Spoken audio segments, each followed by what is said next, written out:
Jangan berharap lingkungan atau orang lain selalu mengerti kita. Jangan pernah berharap seperti itu. Yang paling mengerti kita, ya harusnya diri kita, begitu kan?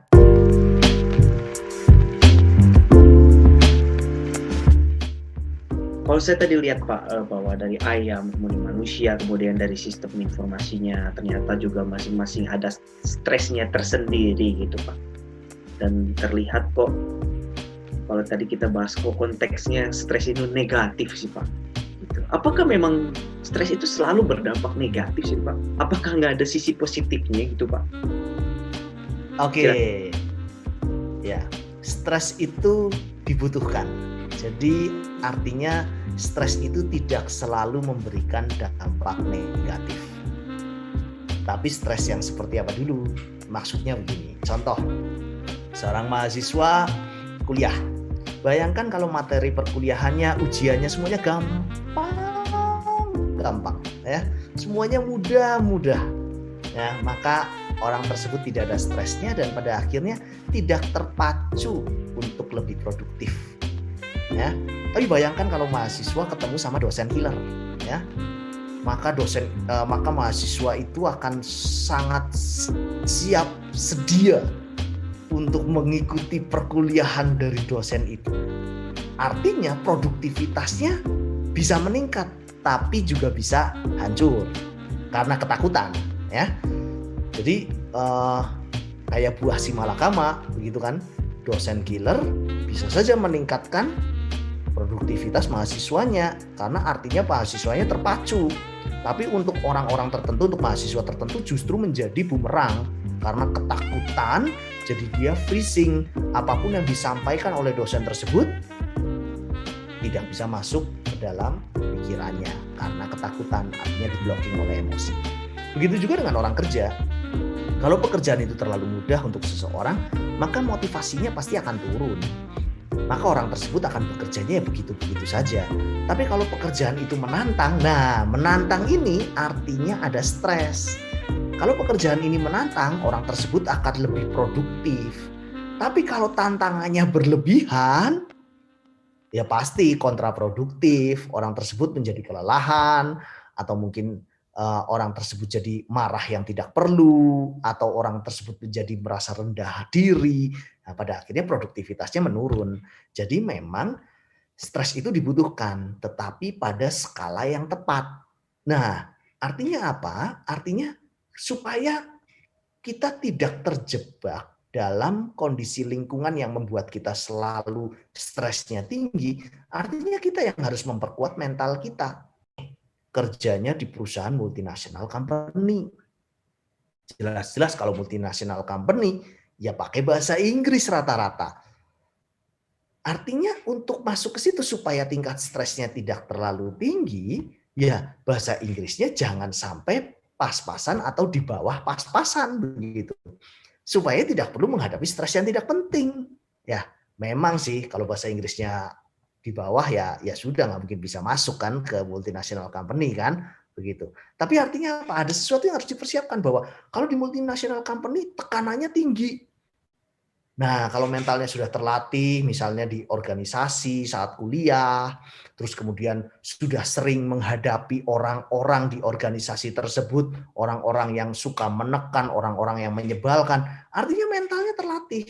Nah, ketika bekerja di multinational company yang sangat tinggi tekanannya, orang tersebut sudah terbiasa, mahasiswa tersebut biasa. Ya. Nah, di sini artinya penting nih untuk kita melatih diri supaya bisa matching dengan kondisi stres yang ada di luar sana. Jangan berharap lingkungan atau orang lain selalu mengerti kita. Jangan pernah berharap seperti itu. Yang paling mengerti kita, ya harusnya diri kita, begitu kan? Ya, artinya kita harus mengupgrade diri terus nih. Kita harus memberi benteng supaya kalaupun misalnya dalam kehidupan romantis putus cinta, nggak perlu nyari tali, begitu ya. Putus cinta, ya carilah kondisi yang lebih produktif. Misalnya apa? Lagi putus cinta, bikin paper, bikin laporan gitu kan. Waduh, luar biasa. Ya enggak gampang seperti itu ya. Meskipun bikin laporan ngetiknya sambil meleleh gitu ya, meleleh gitu kan.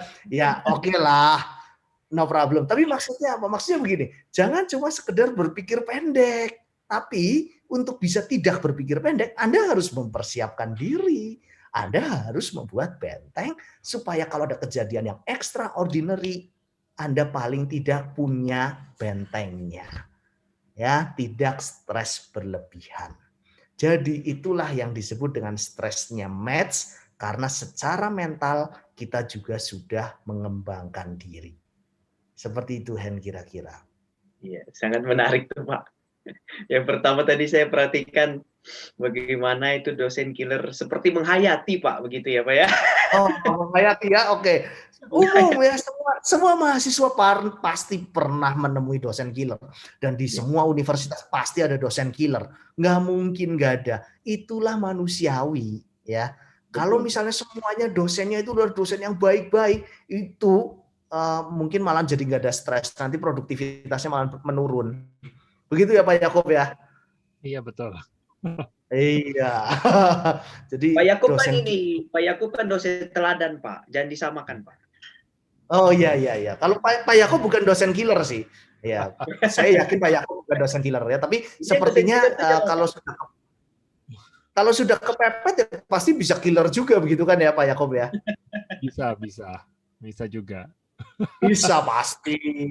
Ini kayak yang kalau Tuhan itu tidak akan memberikan cobaan yang melebihi batas kemampuan umatnya. Tapi kalau dosen itu suka mencobai mahasiswanya melebihi batas kemampuannya, ya betul ya Pak Yakob ya, betul ya. Iya, itu ya. Sudah umum. Itu sudah umum ya. Ini mantan ini Pak, mantan mahasiswa yang merasakan hal itu Pak. Oh oke. Iya. Oke. Terutama kalau di psikologi mata kuliah intervensi sama training itu kerasa itu Pak. Oh gitu ya, oke. Itu dosennya siapa ya? Perlu diselidiki itu Pak, dosennya siapa itu Pak? Perlu diselidiki ya itu ya. Oke. Ya baik. Nah tadi juga ada satu yang menarik tuh Pak tentang apa sih putus cinta bikin paper. Memang itu sebenarnya possibility-nya 99,9% sih memang. Ya, maksudnya possibility tidak mungkin dilakukan begitu ya? Soalnya lucu juga ya. Kalau dia bikin paper, itu paper atau sebenarnya curhatan hati gitu Pak? Ya kan paling enggak dia ngetik kan, jadi seolah-olah produktif meskipun nanti dosennya bingung kan bacanya ini kenapa isinya curhatan begitu kan, ya nggak apa-apa namanya juga usaha begitu kan ya. Oke, terima kasih Pak Fundi. Nah saya mau tanya nih Pak ke Pak Yakob nih, kalau tadi kan Pak Fundi sudah coba untuk menjabarkan bagaimana kita tadi mengimprove diri kita supaya kita tidak mengalami stres-stres kecil yang seperti tadi ya. Misalnya yang tadi bahasa Inggrisnya untuk di multinational company yang mau kerja kurang gitu ya, tapi kita upgrade supaya kita juga bisa sampailah setidaknya pada standar perusahaan itu. Nah, kalau di mahasiswa juga tadi saya berpikir Pak Fundi, kalau misalnya ada ujian atau misalnya dalam satu praktikum tertentu, maka kita ya siapkan diri dengan baik, presentasi siapkan dengan baik untuk supaya kita juga tidak tegang ya. Kalau di psikologi Maranatha itu teman-teman banyak sekali presentasi, sehingga kadang banyak teman-teman juga yang mungkin kurang terbiasa menjadi stres di depan gitu. Nah caranya presentasi mungkin ya. Nah, saya pikir untuk mengatasi itu teman-teman bisa pelajari materinya dengan baik ya. Seperti Soldalmi itu dalam startup ya. Pak Fundi juga nonton startup kalau tidak salah ya. Jadi saya tahu ceritanya. Ya. Persiapkan diri dengan baik lah intinya seperti itu. Oke. Nah, kalau misalnya dari sisi ini Pak, dari sisi SI sendiri bagaimana Pak? Kalau tidak salah dalam sebutannya dalam proyek manajemen ya Pak ya. Itu problem solving-nya itu seperti apa sih Pak? Boleh diceritakan gimana Pak? Oke, terima kasih, Henry. Ya, jadi sebenarnya kalau di dalam project management, ya, di dalam teknologi informasi ataupun sistem informasi mengenal ada yang namanya project management. Jadi, bagaimana caranya mereka untuk risk, ya, menghindari dari resiko yang ada. Ya, jadi biasanya kalau kita bicara mengenai problem solving, berarti artinya bagaimana caranya kita bisa membuat sesuatu terobosan atau membuat sesuatu yang bisa kita lakukan untuk bisa mencapai satu tujuan tanpa kita mengambil resiko yang terlalu tinggi, ya. Biarpun sebenarnya yang namanya kita membuat sebuah project itu pasti resiko ada. Nah, di mana yang namanya kita bilang resiko bisa saja mengandung unsur untuk kita bisa membuat stres, bisa itu orang, bisa itu proses itu sendiri ataupun teknologi.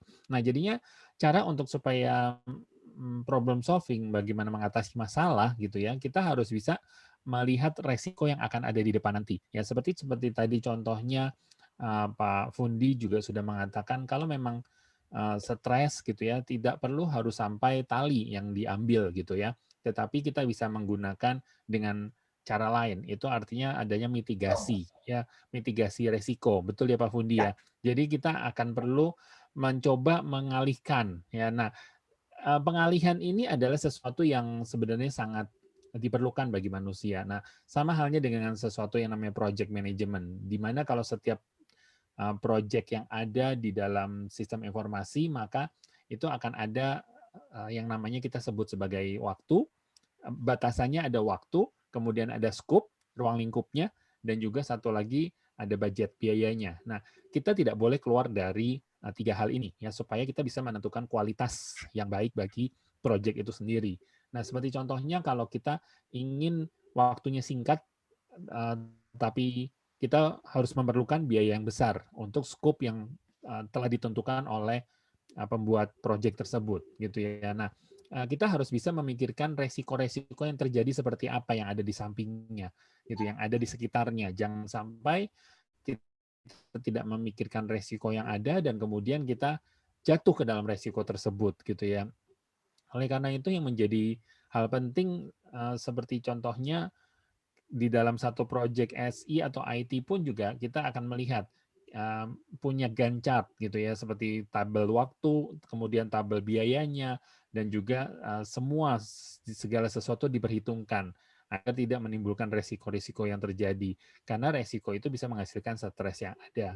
Jadi di dalam yang namanya menghadapi juga itu wajar gitu ya. Di dalamnya ada stres karena dia harus berurusan dengan people, prosesnya itu sendiri gitu ya. Bagaimana alur proses dari setiap project itu akan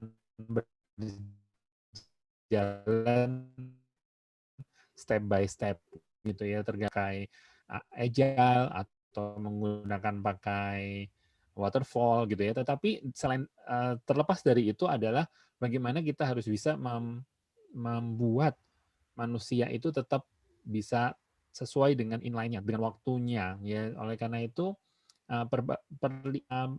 harus bisa memperbaiki bagaimana kemungkinan-kemungkinan resiko itu akan terjadi gitu kira-kira. Jadi sehingga kesimpulan yang bisa saya sampaikan adalah dalam memperhatikan manusia, teknologi, dan juga proses, hal yang paling penting adalah bagaimana kita bisa melihat hal-hal yang dirasa perlu gitu ya. Kira-kira begitu Henry?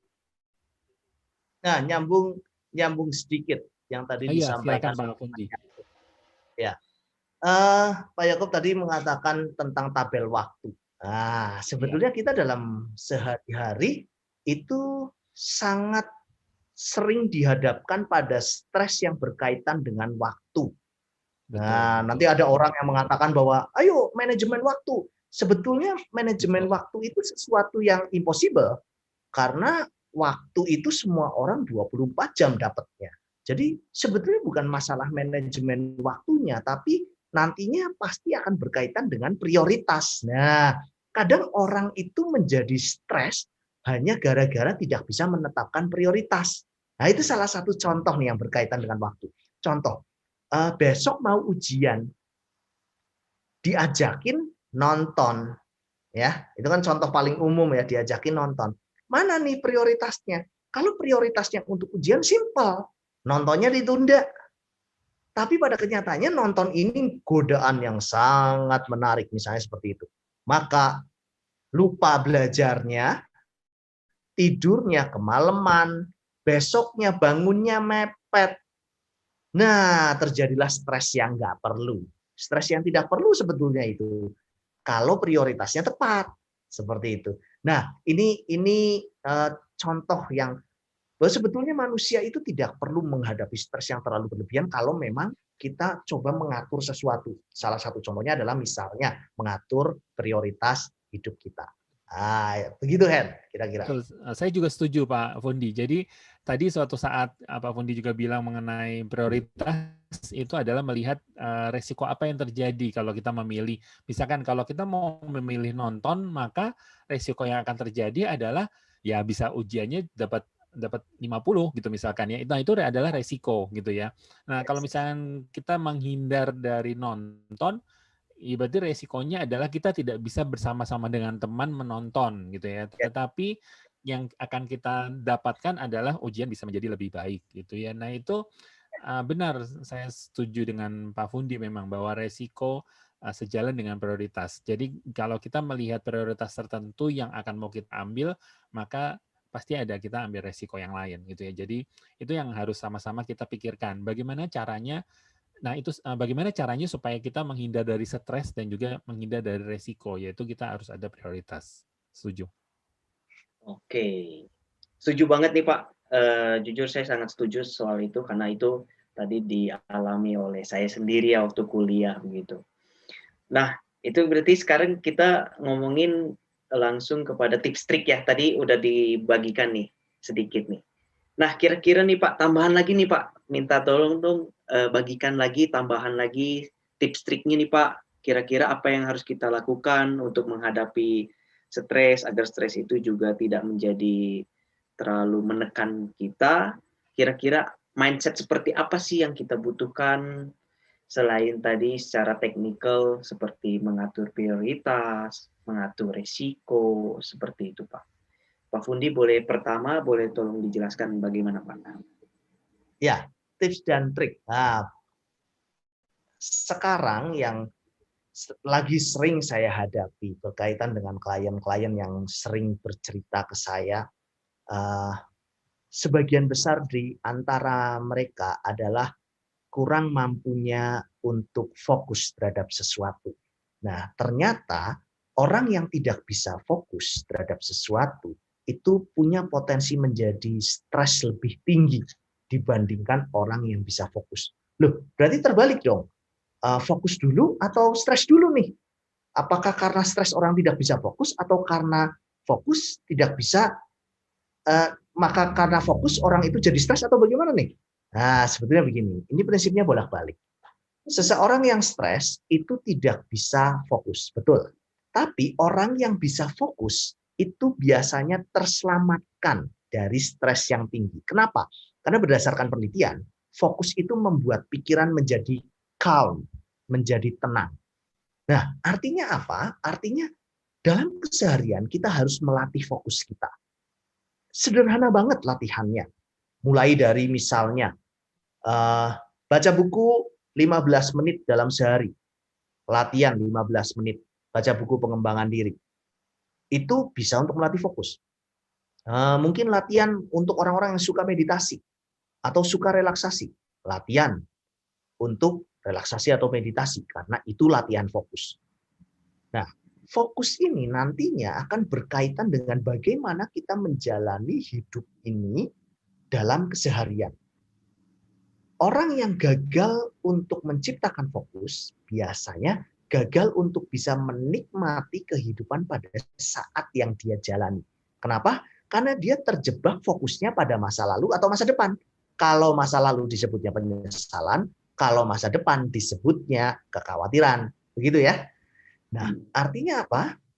Fokus ini menjadi salah satu hal yang harus dilatih. Nah, kemudian yang berikutnya, kita juga harus memang memperkuat skill kita. supaya kita terhindar dari yang tadi disebutkan oleh Pak Yakub adalah resiko-resiko atau kemungkinan resiko yang muncul hanya gara-gara kita tidak punya skill tertentu. Jangan sampai kita terjebak dalam kondisi stres hanya gara-gara kita tidak mempersiapkan skill tertentu. Contoh, kita ingin mendapatkan penghasilan atau pekerjaan dengan penghasilan yang sangat tinggi. Tapi kita tidak mau mengerjakan PR kita tidak mau bekerja lebih keras, kita tidak mau mempersiapkan diri atau skill-skill tertentu lebih keras, misalnya skill presentasi, misalnya skill untuk membuat modul, itu tidak dipelajari, maka pada masanya tiba, stres itu akan meningkat sangat tinggi. Atau kalaupun dia tidak mendapatkan pekerjaan tersebut, ya sudah pasti stres, begitu ya. Terus yang berikutnya, kalau yang tadi skill itu berkaitan dengan kepribadian yang unggul, artinya kita harus jadi pribadi yang unggul dengan mempersiapkan diri dengan skill yang tinggi, itu wajib sebetulnya hukumnya. Yang berikutnya adalah bagaimana supaya kita tidak stres. Nah, ini tips yang sederhana, yaitu pilihlah hobi yang bisa produktif. Ya, pilihlah hobi yang bisa produktif. Maksudnya bagaimana? Hobi itu harus dimiliki oleh semua orang. Bagi orang-orang yang tidak punya hobi, maka siap-siaplah Anda menjadi pasiennya saya, gitu ya, atau kliennya saya. Kenapa? Atau kliennya seorang psikolog gitu. Kenapa? Karena berdasarkan penelitian sederhana saja, ketika seorang klien saya tanya, umumnya mereka sudah kehilangan hobi. Ketika ditanya, apa hobi Anda? Dulu saya punya hobi sih. Nah, dulu ya ceritanya ya. Sekarang bagaimana? Sudah tidak dilakukan lagi. Dan kemudian dia terjebak dalam stres yang berlarut-larut. Artinya apa? Artinya orang yang sudah tidak punya hobi, dia sudah kehilangan sesuatu aktivitas yang menyenangkan. Tapi ingat, ada orang yang mengaku punya hobi, contohnya misalnya hobinya adalah nonton drakor. Nonton drakornya bisa sampai 13 jam sehari. Ya. Bayangkan kalau orang nonton drakor 13 jam per hari. Maka pekerjaan apa yang dia abaikan? Artinya dia tidak produktif lagi.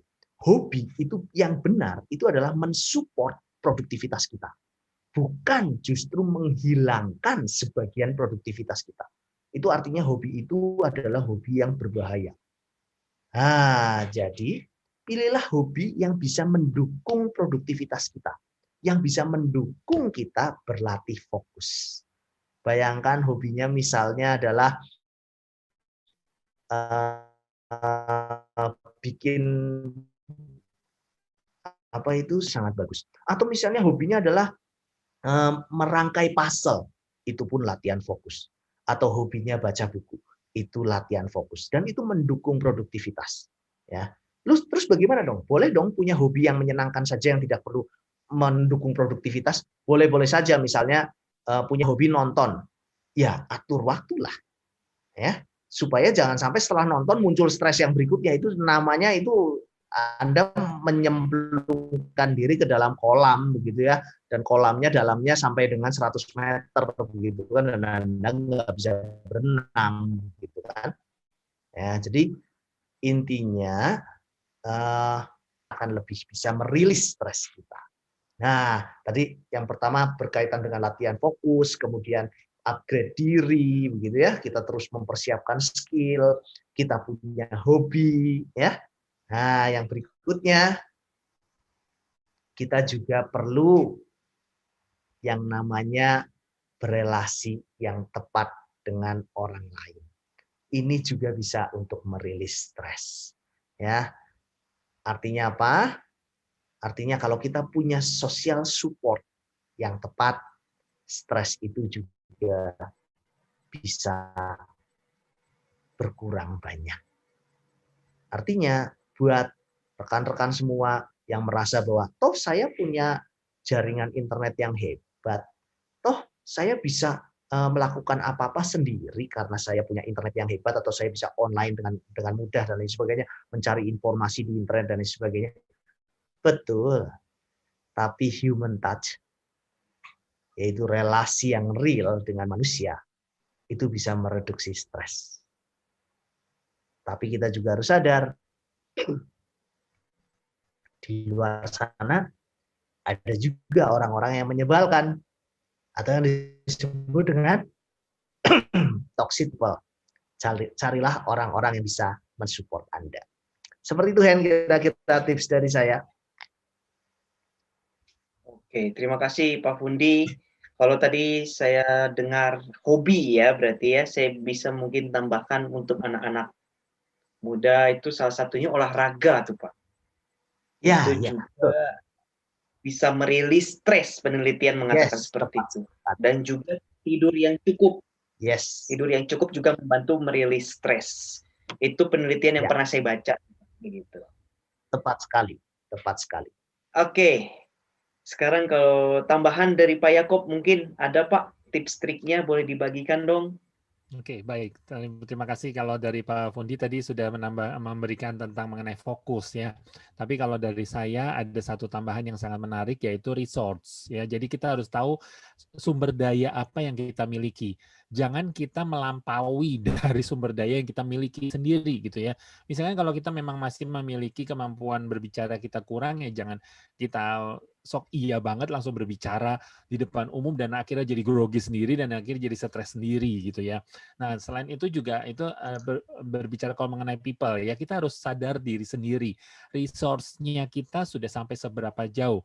Dan salah satu hal yang perlu kita bagaimana supaya kita bisa merilis stresnya kita, yaitu kita harus meningkatkan capability-nya kita, resource-nya kita, yang kita miliki yaitu skill-nya kita, resource-nya kita. Nah, selain dari manusia juga ada sumber daya yaitu untuk ke proses. Nah, salah satunya adalah prosesnya kita harus bisa menganalisis ya. Menganalisis kira-kira mana yang kurang dan mana yang perlu ditambah. Jadi maksud saya begini, yang masih dikurang dan akhirnya harus kita tambah dan yang mana yang terlalu berlebihan dan harus kita kurangin dan kita bisa movable ke tempat yang lain. Nah, itu adalah resource-nya yang supaya kita bisa menyamakan dan kita bisa menyeimbangkan semuanya sehingga bisa menjadi proses yang berjalan dengan baik gitu ya. Nah, itu kita harus melihat resource yang ada. Nah, resource dari proses. Misalkan seperti contohnya dalam hal kita melihat flow chart, melihat flow diagram gitu ya, alur proses diagram, mana yang kira-kira ini terlalu berlebihan dan mana yang bisa kita pangkas gitu ya. Nah, itu resource. Mana yang bisa orang tidak perlu harus tanda tangan seberapa lapis orang gitu ya. Cukup dengan satu orang yang sudah berwenang sudah cukup bisa gitu ya untuk bisa mewakili dari 4 orang misalkan tanpa harus semuanya ikut tanda tangan, contohnya seperti demikian. Nah, selain itu juga pada teknologi. Ya, teknologi pun juga kita harus lihat resource-nya. Apakah memang ini cukup tidak untuk digunakan di dalam melakukan proses pembayaran misalkan. Seperti contohnya apakah smartphone kita udah memiliki kapabilitas untuk bisa melakukan pembayaran atau kita jangan sampai kita menggunakan smartphone kita yang kurang baik sehingga akhirnya proses bisnisnya itu menjadi terputus gitu ya dan itu akan bisa membuat stres. Jadi sebenarnya kalau dikatakan stres itu membunuh tergantung bagaimana kita bisa melihat sudut pandang kita bisa melihat resource atau sumber daya yang ada. Nah, dari situ kita bisa fokus juga sesuai apa yang tadi sudah dikatakan oleh Pak Fudi bahwa kalau sudah kita bisa melihat satu hal yang kurang, nah kita harus fokus di situ gitu ya. Nah, jadi hal yang paling penting adalah kita bisa memahami dan kita bisa mengetahui resource-nya kita sudah seperti apa, seperti bagaimana dan sejumlah apa yang bisa kita gunakan. Bukan kita main tanpa perhitungan, kita langsung main berperang, ya hasilnya ya tidak akan bisa menang kalau kita tidak tahu sumber daya kita ada berapa. Nah, seperti halnya juga kalau kita gunakan untuk saat kita melakukan bisnis gitu ya, kita harus bisa melihat sumber daya kita dengan sumber daya kompetitor misalkan. Jangan main-main, ya kita langsung aja gitu ya, langsung kita bertindak tanpa kita melakukan perhitungan, tanpa kita melakukan research. Nah, itu yang terjadi adalah kita yang akan kalah. Oleh karena itu kita harus tahu resource-nya kita. Itu mungkin dari saya, Henry. Mungkin ada tambahan dari Pak Fundi? Nyambung tentang resource nih. Ini bagus sekali Yes. nih Pak Yakob. Mahasiswa sekarang dan anak muda sekarang kadang kurang memperhitungkan tentang resource, terutama tentang uang. Ya. Betul. Nah, satu lagi uang. Mereka sangat suka scrolling misalnya Instagram, terus kemudian melihat temannya membeli tas baru atau jalan-jalan atau atau membeli make up baru, atau membeli gaya hidup yang mahal. Banyak yang sebetulnya belum sampai ke situ secara finansial, dan kemudian dipaksakan hanya ingin terlihat wow, hanya ingin terlihat keren. Tetapi sebetulnya dia sedang meletakkan dirinya pada kondisi yang rentan untuk mengalami stres. Dan berapa banyak orang yang scroll Instagram bisa sampai berjam-jam dan kemudian berusaha untuk menduplikasi kehidupan orang lain, gaya hidup orang lain tanpa memperhitungkan resource tentang finansial dirinya.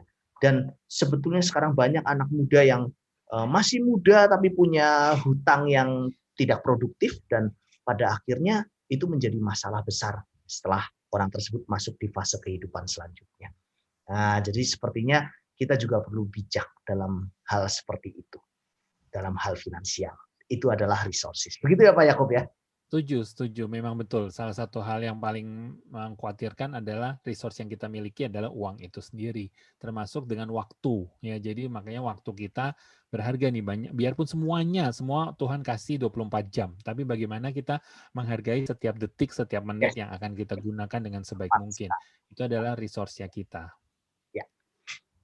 Setuju sekali Pak. Saya juga setuju bahwa ada banyak anak muda nih sekarang, kalau kita lihat itu fenomenanya saham ya Pak ya, ikut-ikutan saham, kemudian tapi juga menggunakan dana panas, kayak gitu Pak. Ya. Pinjam hutang. Saya kemarin lihat Instagram, seseorang meminjam, cukup banyak orang, penelitian itu mengatakan cukup banyak orang meminjam dari dana panas, gitu. Mereka bahkan menjual harta asetnya untuk membeli saham, ternyata sahamnya turun, gitu. Iya, betul. Waduh, itu benar-benar bikin orang stres, bahkan sampai bunuh diri, Pak. Begitu. Ya, tepat sekali. Ya, itu karena berkaitan dengan resources yang mereka tidak paham, dan sebetulnya untuk kita bisa masuk dalam dunia saham itu juga ada tata caranya, dan ada skill yang dibutuhkan, dan ada masanya. Jadi tidak semua orang itu harus, kalau kita baca Rich Dad Poor Dad, kebetulan nanti kita selanjutnya akan bahas. Nah, kalau kita baca tentang Rich Dad Poor Dad, ada keuangan itu ada kuadrannya ya, tentang finansial. Kuadran keempat itu berbicara tentang investor. Artinya kuadran keempat itu paling belakang loh. Artinya tidak bisa semua orang langsung masuk menjadi investor. Ya. Nah, di situ kan artinya yang tadi disampaikan oleh Pak Yakub, kita harus paham betul tentang resources kita, tentang finansial salah satunya, dan skill kita sudah mumpuni atau belum, sudah sanggup atau belum. Jangan-jangan baca laporan keuangan perusahaan saja belum bisa, ya. Masa mau langsung beli sahamnya? Jadi kayak beli kucing dalam karung dong. Nah, seperti itu. Iya, Pak. Nah, itu. Kalau tadi saya bisa simpulkan bicara tentang research, salah satunya adalah bagaimana kita harus memahami diri kita terlebih dahulu. Seperti pembahasan yang sebelumnya, ya kan? Di mana kita harus tahu diri kita, kelemahan kita di mana, kelebihan kita di mana, supaya kita bisa memprediksi konsekuensi apa yang kira-kira mungkin muncul, sehingga tidak menimbulkan stres itu sendiri. Dan satu hal yang saya pelajari, yang pernah saya pelajari di semester 4 itu adalah dalam satu kuliah umum ya Pak ya, itu ada disebut dengan emotional intelligence, Pak. Kalau saya lihat itu, kalau saya lihat, saya asosiasikan sebagai pengendalian diri nih Pak. Gitu. Salah satu buah roh disebut dengan pengendalian diri nih Pak ya kan, dimana kita bisa cermat, bijak untuk menguasai emosi kita, sehingga kita juga tidak berlebihan untuk menanggapi stresor-stresor yang mungkin muncul di dalam kehidupan kita. Terutama nih anak-anak muda yang sangat biasanya kan fluktuatif nih Pak, gitu kan, bicara tentang perasaan ibaratnya kan. Tapi kita juga sekarang menjadi emotional intelligence ini sekarang menjadi salah satu indikator di banyak perusahaan untuk apakah seseorang ini layak diterima atau tidak. Itu yang salah satu yang pernah saya tahu begitu Pak. Gitu. Oke, sudah hampir 1 jam mungkin ya kita sudah berbincang tentang stres itu membunuh. Itulah teman-teman pembahasan kita yang menarik ini. Semoga tips dan trik ini bisa bermanfaat bagi teman-teman dalam mengelola stres tentunya. Dan gue mau ingetin lagi sama teman-teman untuk jangan lupa subscribe, like, and comment tentang pembahasan kita hari ini. Dan nantikan informasi-informasi menarik tentang pembahasan-pembahasan selanjutnya. Dan juga jangan lupa kita juga akan mengadakan giveaway di momen yang akan mendatang. Dan juga kita akan berikan kesempatan untuk teman-teman boleh bertanya nih kepada saya tanyakan. Ya, sekali lagi kita bersama-sama belajar untuk bisa menjadi pribadi yang lebih baik melalui motivasi kandang ayam. Saya Henry Wijaya, spesies sebagai host, dan juga Brian Jonathan sebagai editor, beserta dengan Pak Fundi dan juga Pak Yakob. Kami tim motivasi kandang ayam undur diri. Sampai jumpa di episode yang selanjutnya. Semangat pagi! Semangat pagi. Selamat pagi.